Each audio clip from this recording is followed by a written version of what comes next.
OTP fraud বা KYC fraud আগে শোনা যেত লোকজনের কাছ থেকে চুরি হয়ে যাচ্ছে টাকা, এখন না কমে আসছে। মানে এখন কি সেটা আপগ্রেড হচ্ছে, নেক্সট জেনারেশন ফ্রডের দিকে এগোচ্ছে? এআই দিয়ে যে প্রতারণার কথা বলা হচ্ছে বা এই স্ক্যাম বা ক্রাইমের কথা বলা হচ্ছে, কি ধরনের হয়? একজন সাধারণ মানুষ এই এআই এর যুগে তার সাইবার হাইজিন রুল কি হতে পারে? এই যে ফ্রডটা হয়, এআই যদি ইউজ করা হয়, এআই কি 100% ফ্রড ধরতে পারবে বলে মনে হয়? এআই শক্তিশালী কেউ হয় ক্রাইমের দিক থেকে, না তো সেটাকে শিল্ড করার দিক থেকে। এআই এর তো উইক পয়েন্ট নিশ্চয়ই কিছু আছে, সেটা কি বলবেন?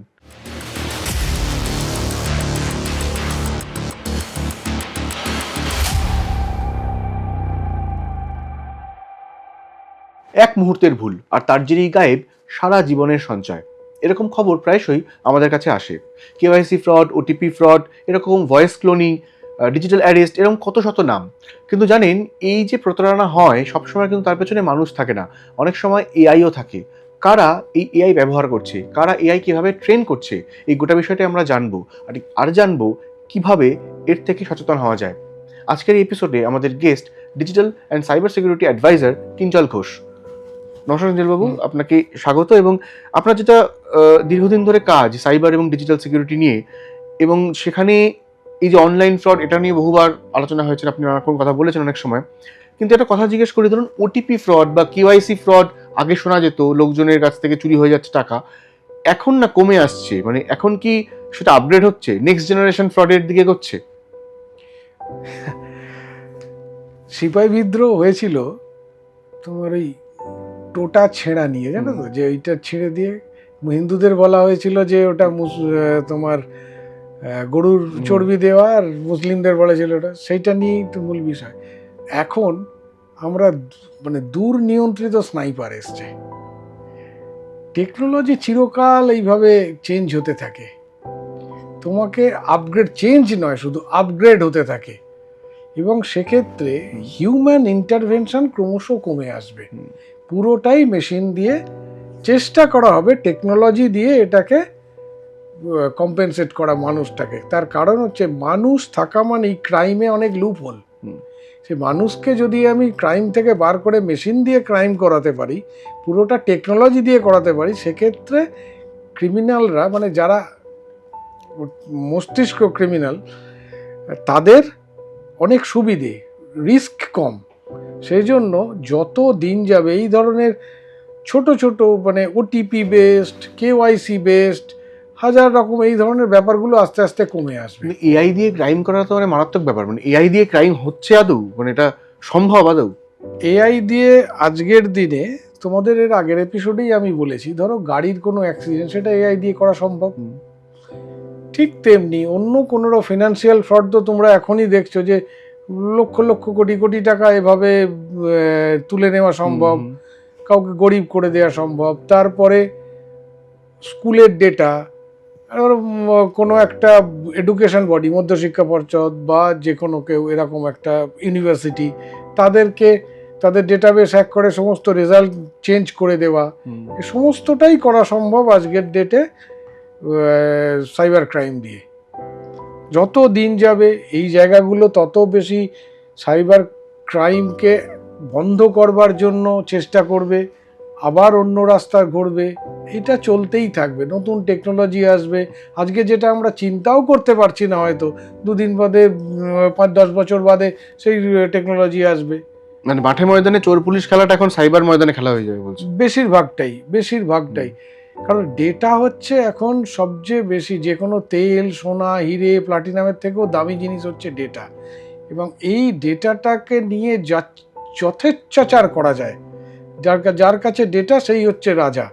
তার আমি ব্যাংক অ্যাকাউন্ট কন্ট্রোল করতে পারি, তার আমি সব কিছু বিহেভিয়ার কন্ট্রোল সব কিছুই কন্ট্রোল করতে পারবো। সেই জন্য যে ক্রিমিনাল, সে সবসময় চেষ্টা করবে একটা বিশাল মাপের, মানে দেখো ক্রাইম কেন হয়, মানে মেনলি কন্ট্রোল টাকা পয়সা অ্যান্ড কন্ট্রোলিং অথরিটি, সেই দুটোই কিন্তু এআই দিয়ে খুব ভালোভাবে করা সম্ভব। আজকের দিনে তুমি ক্রিপ্টোকারেন্সি, আগেকার দিনে বলা হতো সুইস ব্যাংকের লোকারে গুচ্ছ গুচ্ছ টাকা ক্যাশ রাখা আছে, এখন লোকে ক্রিপ্টোকারেন্সিতে রাখে। তুমি খুঁজে পাবে না কোথায় টাকাটা রাখা আছে, তার সোর্স কি, কোথা দিয়ে কোথায় যাচ্ছে। তারপরে এই নানা রকম এই ব্যাপারগুলো আছে। সেই জন্য যথেষ্ট বড় বড় ক্রাইম এইভাবে, এবং আগে যে ক্রাইমটা করতে হয়তো ব্যাংক, আগে তুই ব্যাংক ডাকাতি দেখতে পাও, হয় না, ব্যাংক ডাকাতি বন্ধ হয়ে গেছে প্রায়। তো এই জায়গাগুলোতে এআই কে ইউজ করে ক্রিমিনালরা আর একটা বেশ নিজেদের জায়গা তৈরি করে নিয়েছে। মানে এআই দিয়ে যে প্রতারণার কথা বলা হচ্ছে বা এই স্ক্যাম বা ক্রাইমের কথা বলা হচ্ছে, কি ধরনের হয়? মোটামুটি ধরুন এই সাধারণ মানুষদের যে টার্গেট করা হয় এই অনলাইন স্ক্যামিং থেকে আরম্ভ করে সাইবার স্ক্যামিং বা যা যা নাম দেওয়া হোক, সেখানে কিভাবে টার্গেট করা দেখো হয়? তুমি মানুষের তো অনন্ত লোভ, লটারি কিনছে, জুয়া সাট্টা খেলে সেটাকে অনলাইনে নিয়ে চলে আসি। তাতে কি হচ্ছে, বাড়ি থেকেও বেরোতে হচ্ছে না, এদিক ওদিকও যেতে হচ্ছে না, সেটাও একটা ক্রাইম। আবার এই যে ব্যাংক হ্যাক করে সেখান থেকে টাকা তুলে নেওয়া, সেটাও একটা ক্রাইম। সো এই ধরনের যে কোনো ক্রাইম তুমি কিন্তু ধরো ইনস্টাগ্রামে, তুমি দুদিনের আগেই কাগজে দেখতে পাবে, ইনস্টাগ্রামে একটা জায়গাতে গভর্নমেন্ট অফ ইন্ডিয়াকে হস্তক্ষেপ করতে হয়েছিল, রেপ গেম। এটাও তো একটা ক্রাইম। একটা বাচ্চা ছেলে গেম তৈরি করেছে, দ্যাট ইজ রেপ গেম, খেলছে সে। কতটা শুধু ইন্ডিভিজুয়াল না, সোসাইটির পক্ষেও কতটা খারাপ, কতটা থ্রেটনিং সোসাইটির জন্য। এবং তার জন্য তুমি আজকে রাস্তায় কোনো 7-8-এর ছেলে আগেকার দিনে লুকিয়ে লুকিয়ে বাবা মাকে ধরে লুকিয়ে ধূমপান করে শিখছে, তখন 9-10-এ পরে হয়তো পাড়ার কেউ দেখলো, দুটো চড় মেরে দিল। তো এটা তো তুমি দেখতেও পাবে না, বুঝতেও পারবে না। তুমি ঘরে আমি পড়ছি, আমি একটুখানি ফুটবল গেম খেলছি বা ক্রিকেট গেম, অথচ হয়তো সে ওই গেমটা নামিয়ে নিয়ে বসে আছে। তো এই জায়গাটা কিন্তু আমাদের পক্ষে খুব খুব একটা গন্ডগোলের জায়গা। বাচ্চাদের বা মানে একটু যারা ধরো যাদের এই ধরনের চোখ কান খুলে যারা কাজকর্ম করে না, বা যাদের হয়তো অর্থনৈতিকভাবে দুর্বল, এদিকগুলো নিয়ে ভাবার জায়গা নেই, তারা তাদের সেইগুলোতে তারা হয়তো ওই অনলাইন রামি বা অনলাইন কিছু খেলছে, সেইখান থেকে টাকা, এই জায়গাগুলো কিন্তু একটা জায়গা যেখানে আমাদের একটা ভয়ের জায়গা তৈরি আছে বটে। এর সঙ্গে ধরুন এই যে ভয়েস ক্লোনিং, ডিপ ফেক, তারপরে ডিজিটাল অ্যারেস্ট সব থেকে বেশি আলোচিত হয় জিনিসটা, এগুলো তো একটা টুল বলা চলে। তাহলে এগুলো কিভাবে মানে হচ্ছে কনসেপ্ট বলবো? এই কনসেপ্টগুলোকে টুল দিয়ে তুমি তোমার ইমপ্লিমেন্ট করছো। তুমি ধরো ভয়েস ক্লোনিং, ভয়েস ক্লোনিং কিন্তু তুমি যদি একটু মন দিয়ে শোনো তুমি বুঝতে পারবে এটা কিন্তু ভয়েসটা, কারণ যার ফোনে যার ভয়েসটা নিচ্ছে তার ভয়েসের স্যাম্পেল কোথায় পাবো সবে, 1।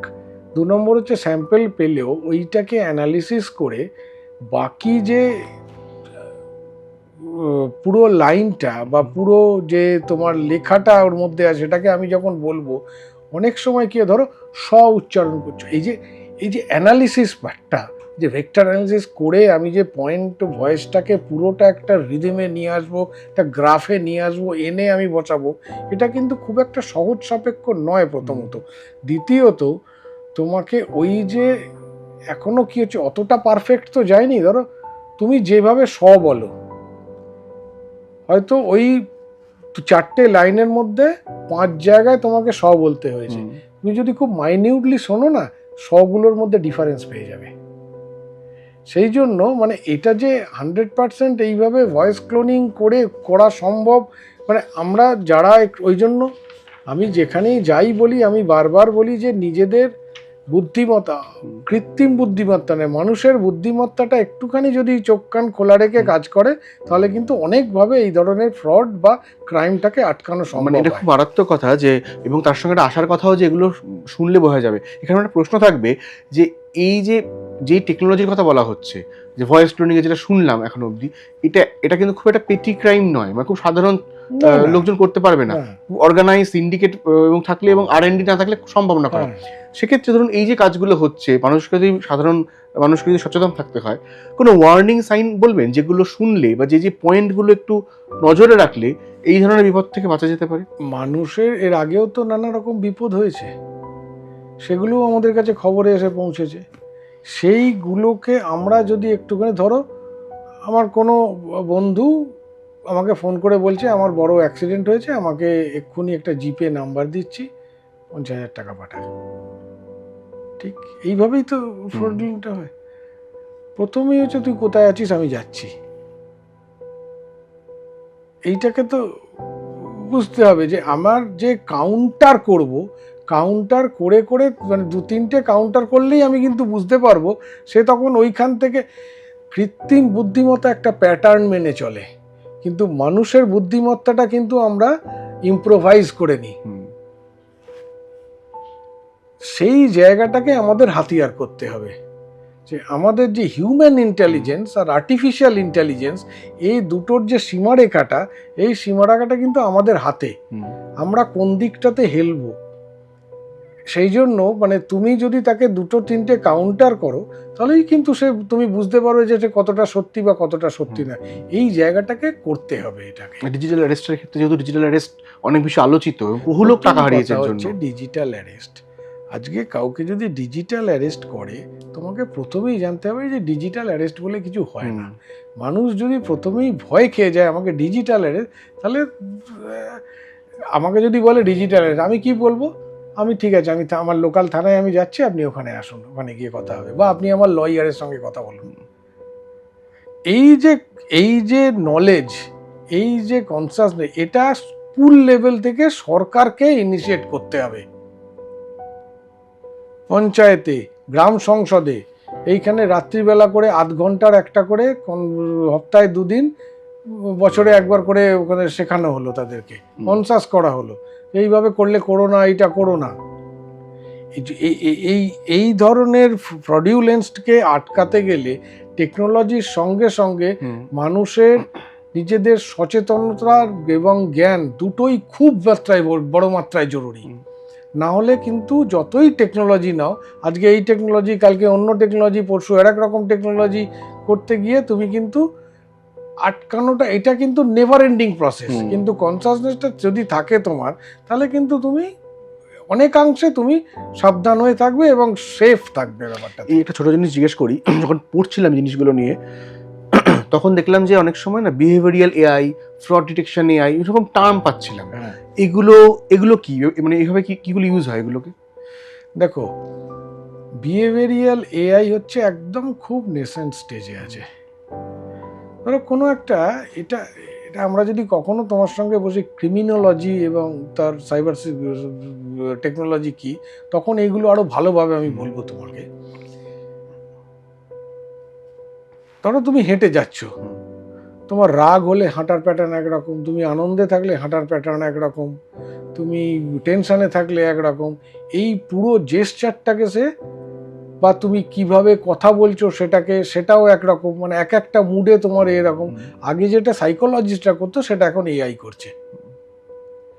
তোমার যখন কোনো ধরো একটা প্যাটার্ন, একটা তোমার ক্রাইম প্যাটার্ন, একখানা তোমার মার্ডার প্যাটার্ন বা সাইকো অ্যানালিসিস যখন কারো তুমি করবে, কোনো 4-5টা খুন করে এসছে, তোমার মনে আছে বোধহয় ওই সুদীপা এবং তার মাস্টারমশাইয়ের বাড়ির লোকজনকে, এই ধরনের ক্রাইমগুলো কিন্তু এই বিহেভিয়ারিয়াল প্যাটার্ন এআই দিয়ে খুব তাড়াতাড়ি এগুলোকে নিষ্পত্তি করা সম্ভব হয়। মানে এগুলো কি ব্যাংক, এই ধরনের প্যাটার্নগুলো নাকি ব্যাংক ইউজ করছে আজকের দিনে? কারণ ব্যাংকে কি রকম ভাবে হয় কাজটা একটু বলেন। ধরো 10টা ব্যাংক শুধু নয়, আমি বলছি মিউজিয়াম, মানে যেখানে তোমার খুব ভ্যালুয়েবল জিনিসপত্র রাখা আছে, ক্যামেরা আছে, তোমার বিহেভিয়ারটাকে সে, মানে একটা ক্যামেরা, তুমি যখন ঢুকছো তোমার আচরণটাকে তার সন্দেহজনক, এদিক ওদিক দেখছো, দুবার দাঁড়িয়ে পড়ছো, কারোর দিকে তাকিয়ে ইশারা করলে, ক্যামেরাগুলো করবে কি, ইন্টেলিজেন্ট ক্যামেরা তোমাকে ফোকাস করে দেবে, তুমি যেখানেই যাচ্ছ ও তোমার দিকে তাকিয়ে আছে, এবং সে একটা করে সিগন্যাল ওদের ক্লাউডে দিয়ে দেবে, সেই ক্লাউড থেকে অ্যালার্ট যাবে লোকাল থানাতে যে এখানে একটা সন্দেহজনক লোক ঢুকেছে, ওরাও সঙ্গে সঙ্গে চলে আসবে। এই যে ব্যাপারগুলো আছে, শুধু মানে আমি বলবো ব্যাংক নয়, মানে যে কোনো ইম্পর্টেন্ট জায়গাগুলোতে, দেখো অক্ষরধামে যে অ্যাটাক হয়েছিল বা পার্লামেন্টে যে অ্যাটাক, তখনও তো এতটা এআই গুলো আসেনি। আজকের দিনে কিন্তু অতটা সোজা হবে না ঢুকতে এইগুলোতে। এই জায়গাগুলোতে কিন্তু আজকের দিনে আমাদের ন্যাশনাল সিকিউরিটি ওয়ার, এই জায়গাগুলোতে মানে এবং তোমার মানে আমাদের পররাষ্ট্র নীতিও কিন্তু অনেকটাই এআই বেসড হয়ে গেছে। এই এআই যে শুধুমাত্র ক্রাইম করার জন্য হচ্ছে তা নয়, কিন্তু এআই দিয়ে অনেক পজিটিভ কাজও হচ্ছে। তো সেক্ষেত্রে শুধু ব্যাংকে এই ধরনের বিহেভিয়ারাল অ্যানালিটিক্স বলো বা অন্যান্য তোমার আমি এর আগে একটা বলেছিলাম তোমাকে স্কিন ম্যাপিং। তো স্কিংয়ের একটা প্যাটার্নকে সেও যদি অ্যানালিসিস করে কোনো ক্রিমিনালে রাখা থাকে, ক্যামেরা সঙ্গে সঙ্গে তাকে ধরে দেখবে যে আরে এই লোকটা তো কোনো একটা সময় ব্যাংক ডাকাতিতে তার যোগ ছিল, তাহলে একে তুমি কোথায় যাচ্ছে সবসময় চোখে চোখে রাখো। So this are the things basically যেখানে আমরা অনেক বেশি ওর থেকে হেল্পও পাই। ব্যাংক এই ধরনের জিনিসগুলোকে ইমপ্লিমেন্ট করছে। মানে ফিনান্সিয়াল ক্ষেত্রে যেহেতু অনেক বেশি আমরা এই প্রতারণা বা স্ক্যামের কথা বলছিলাম, সেখানে আগে যেমন বায়োমেট্রিক্স ছিল প্রচুর, এখন তো আর একটা ধরো আমি বলি, তোমাকে ফোন করে বললো, আমি ওই যেমন তুমি বলছিলে যে আমি পাঞ্জাব ন্যাশনাল ব্যাংক থেকে ফোন করে বলছি, যখনই পাঞ্জাব ন্যাশনাল ব্যাংক নামটা বা পিএনবির নামটা বা এইচডিএফসির নামটা যে কোনো কারোর নাম শুনবে, সে তখনই ওই বিহেভিয়ারাল প্যাটার্ন অনুযায়ী সে সঙ্গে সঙ্গে সেটাকে কিন্তু ট্রিগার করে দেবে লোকাল থানা এবং ওই ওদের হেড অফিসে। ওই হেড অফিস সঙ্গে সঙ্গে তাকে কি মানে অন্য ইয়েতে ফোন চলে আসবে যে আপনি, বা মেসেজ চলে আসবে যে এখন কিন্তু যে এইচডিএফসি থেকে ফোন করেছে সে আমাদের লোক নয়। আচ্ছা, মানে এরকম হতে পারে বলছেন? এরকমই হবে। তাহলে তো এই ধরনের স্ক্যামটাতে অনেকটাই কমে যাবে, যদি অনেকটা কমে যাবে। এই যত এআই তো এইভাবে তোমার ইভলভ হচ্ছে, নেগেটিভ দিকেও ইভলভ হচ্ছে, পজিটিভ দিকেও ইভলভ হচ্ছে। মানে মানুষকে ওরা এই ধরনের কাজগুলো আসবে। মানে আমি প্রথমে শুরু করেছিলাম যে এআই প্রতারণা করছে, মানে এখন এমন জায়গায় আসতে পারে যে এআই আমাকে বাঁচাবেও। বাঁচাবে তো এআই তোমাকে, এআই বাঁচাবে। এআই ক্রাইমে তোমাকে এআই বাঁচাতে পারবে। মানে কিন্তু এই যে বাঁচানোর কথা হচ্ছে, এমনও তো হতে পারে যে এআই সুরক্ষা দিতে পারলো না, ফেলিয়ার করলো, মানে সেটাও কি সম্ভব? মানে ধরুন আমার অ্যাকাউন্ট আমি ব্যবহার করতে পারছি না, এবার ওই বললাম তোমাকে, আমার সদর দরজা বন্ধ, আমার পেছনে 4টে দরজা, না আমি ড্রেন দিয়ে উঠবো না ছাদ দিয়ে নামবো, এক একটা প্যাটার্ন আমাকে দেখতে হবে যে আমার ঢোকার রাস্তাগুলো বন্ধ থাকলেও কোথাও না কোথাও দিয়ে কিছু একটা বৃষ্টির জল টল ঢুকছে, সেই জায়গাগুলো সব বন্ধ করার পরেও একটা রিস্ক থেকে যায় কিভাবে কি আসবে টাসবে না হবে। সেই জন্য মানে আমার এগুলো কিছু করার থাকবে না।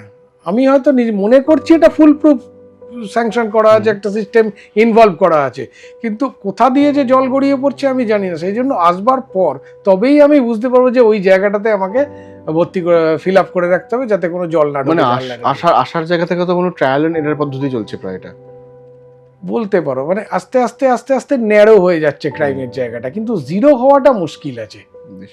যখন জিরো হওয়া মুশকিল আছে ক্রাইমের ক্ষেত্রে, তাহলে যদি আমি জিজ্ঞেস করি যে একজন সাধারণ মানুষ এই এআই এর যুগে তার সাইবার হাইজিন রুল কি হতে পারে, তাহলে তিনি মোটামুটি নিজেকে এই বিপদ থেকে অন্তত কিছুটা রাখতে পারবেন? প্রথম বলবো, ওই গুগল প্লে স্টোর বা যে কোনো জায়গা থেকে অপ্রয়োজনীয় অ্যাপ একদম নয়, যতটুকু দরকার ততটুকু। 2 নম্বর হচ্ছে দেখে নিতে হবে যে ওটা গভর্নমেন্ট অফ ইন্ডিয়া এবং গুগল প্লে প্রোটেক্ট দিয়ে সেটা ঠিকঠাক মতো করা আছে কিনা। 3 নম্বর হচ্ছে স্ক্রিন টাইম কমাতে হবে। অপ্রয়োজনে আমার দরকার, মানে যখন প্রয়োজন নেই তখন আমি কেন করতে যাব? হ্যাঁ, একটু খেললাম, একটু টিভি দেখলাম, এগুলো আমি ট্রেনে বাসে বা মেট্রোতে দেখি কিছু নেই, টিনের ছেলেমেয়েরা খুলছে বন্ধ করছে, একবার একটা অ্যাপ খুললো ওটা বন্ধ করে দিই, আবার একটা, কিন্তু আলটিমেট কিছু কাজ করছে না। এই জায়গাগুলো, এই যে আমি অ্যাপ খুলছি অ্যাপ বন্ধ করছি, এই জিনিসটাও কিন্তু ওখানে স্টোর হচ্ছে এবং কেউ না কেউ ওটাকে দেখছে যে এই ছেলেটা মানসিকভাবে সুস্থির নয়, এবারবার খুলছে বন্ধ করছে, এটা দেখছে ওটা দেখছে, কোনোটাতেই সে স্টিক করে থাকছে না, এই যে বিহেভিয়ারাল প্যাটার্নটাকে নিয়ে রাখছে। তো এই জায়গাগুলোকে বন্ধ রাখতে হবে।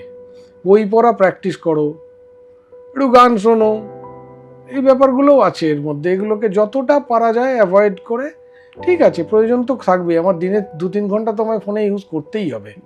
আমি যদি এখন একটু ছোট্ট একটা র্যাপিড ফায়ার করি, ঠিক স্পষ্ট একটা জিনিস জানার জন্য, আমার প্রথম প্রশ্ন হবে, ভয়েস কল ভিডিও কল দুটোই তো হয়, কোনটা বেশি ঝুঁকি? ভিডিও কল একদম অবশ্যম্ভাবী, কারণ সে তোমায় দেখতে পাচ্ছে, সে তোমার রেটিনা অ্যানালিসিস করে নিতে পারে, সে তোমার ছবিটাকে নিয়ে অন্য কিছু করে দিতে পারে, তোমাকে ছবিটা নিয়ে ভিডিও করতে পারে। ভয়েসটা তো শুধু, এবং ভিডিও কলে তো ভয়েসটাও যাচ্ছে, তো সেখানে ভয়েসটাও ইনভলভ, তার সঙ্গে ভিজুয়ালটাও ইনভলভ, সেই জন্য অনেক বেশি রিস্কি হচ্ছে ভয়েস কল, এই ভিডিও কল। ওটিপি নেওয়ার কথা বলা হয়, এআই কি ওটিপি চুরি করতে পারে?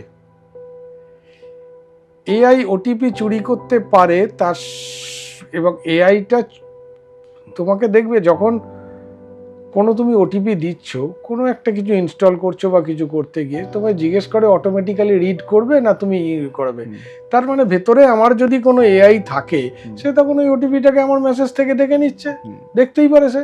বেশ, কিউআর কোড স্ক্যামের কথাও শোনা যায়। কিউআর কোড স্ক্যান করার ক্ষেত্রে কি দেখানো হওয়া উচিত প্রথমেই? কিউআর কোড স্ক্যান, দেখো তোমার দুখানা, মানে আমরা যারা পেমেন্ট করি কিউআর দিয়ে না, তারা খুব একটা বেশি কিছু দেখতে পারবে না, শুধুমাত্র যে লোকটা করছে তার কাছেই শুধু যে জিজ্ঞেস করে নিতে পারে এটা তোমার কোড তো, কারণ কিউআরটা বসানো আছে। কিউআরে তো দেখেছো কিউআরের কি বিষয়গুলো, ব্ল্যাক অ্যান্ড হোয়াইট। আমি আমার আর একটা কিউআর, একটা ট্রান্সপারেন্ট পেপারের উপর কিউআর ছাপিয়ে আমি ওর উপর দিয়ে দিলাম, করে অন্য একটা ব্যাংকের লিঙ্ক আছে। দোকানদার বা মাছের দোকানদার বা সবজির দোকানদার জানতেই পারলো না যে তার সমস্ত টাকা ওই ব্যাংকে চলে যাচ্ছে। আর এই যে ফ্রডটা হয়, এআই যদি ইউজ করা হয়, এআই কি 100% ফ্রড ধরতে পারবে বলে মনে হয় কখনো? হ্যাঁ, ওই তোমাকে যেটা বললাম, একটা ধরো 5খানা, আমি কথার কথা বলছি, 5 রকম ফ্রড নিয়ে আমি সাইবার সিকিউরিটি বানিয়েছি, সেটাকে 100% করে বন্ধ করে দেবো আমি। কিন্তু 6 নম্বর ফ্রডটা যখন আসবে, তখন তো আবার নতুন করে আমাকে ডেভেলপ করতে হবে ওটাকে কিভাবে আমি শিল্ড করব, তার মধ্যে খানিকটা আবার ক্রাইমসে করে ফেললো ওটাকে দিয়ে। আচ্ছা, এবার এই যে এতক্ষণ এআই নিয়ে কথা হলো, অনলাইন স্ক্যাম নিয়ে কথা হলো, এআই শক্তিশালী কেউ হয় ক্রাইমের দিক থেকে, না তো সেটাকে শিল্ড করার দিক থেকে। এআই এর উইক পয়েন্ট নিশ্চয়ই কিছু আছে, সেটা কি বলবেন? এআই হচ্ছে আর্টিফিশিয়াল কৃত্রিম বুদ্ধিমত্তা। আমাদের চিন্তা করা, মানুষের চিন্তা করার শক্তি অনেক বেশি। এআই কোথায় অ্যাডভান্টেজ, সে হিউজ ডেটা খুব কম টাইমে অ্যানালিসিস করতে পারে, কিন্তু ইম্প্রোভাইজেশন খুব কম। আমরা যেটা করতে পারবো, মানুষ যেটা করতে পারে, সেটা ওই জায়গাতে আসা বোধহয় সম্ভব নয়।